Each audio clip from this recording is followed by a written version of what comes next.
Marie-Charlotte Garin, vous êtes députée de la 3e circonscription du Rhône depuis juin 2022.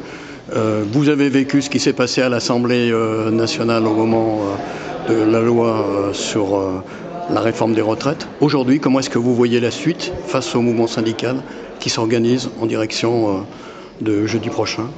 Aujourd'hui, face à un gouvernement qui est irresponsable et qui choisit vraiment de gouverner seul contre tous, notre rôle en tant que parlementaire, c'est d'appuyer la mobilisation syndicale. Donc évidemment, nous serons présents tous et toutes dans la rue en soutien aux syndicats et à tous les Français et les Françaises qui, dès hier, sont quand même sortis en masse dans la rue pour montrer leur mécontentement.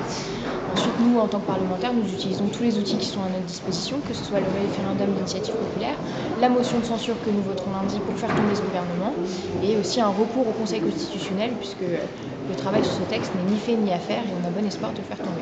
Alors, au fin du fin, si jamais, allez, on va faire des pronostics, si jamais le mouvement social s'essoufflait et que la loi s'appliquait, qu'est-ce qui va se passer derrière pour l'action militante des écologistes? Elle va se poursuivre. On va continuer à mobiliser autour de notre projet et de lutter contre toutes les réformes et tous les projets injustes que porte ce gouvernement. Je rappelle qu'après la réforme des retraites, c'est le projet de loi immigration qui arrive et qui promet d'être à nouveau très injuste, très marqué, très chargé en inégalité.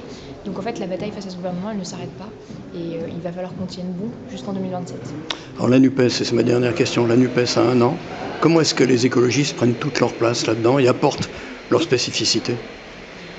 On fait notre travail en tant qu'écologiste. On a la chance à l'Assemblée d'avoir un groupe majoritairement féminin, donc on porte aussi, je pense, une culture qui est différente, une incarnation du pouvoir qui est différente. Et nous, ce qu'on prône, c'est évidemment un respect des cultures militantes des uns et des autres. Et on est convaincus qu'on est plus fort dans le respect de nos différences qu'en essayant d'écraser les uns les autres. Toute dernière question, une question subsidiaire.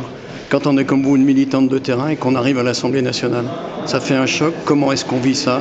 Est-ce que c'est possible de s'intégrer dans ces rouages institutionnels? Ça fait un gros choc culturel et c'est pour ça que c'est très important pour moi de revenir à Lyon en circonscription toutes les semaines, de refaire du collectif, d'être sur les marchés tous les week-ends et de me rappeler pourquoi je suis là et pourquoi il faut tenir même si c'est difficile.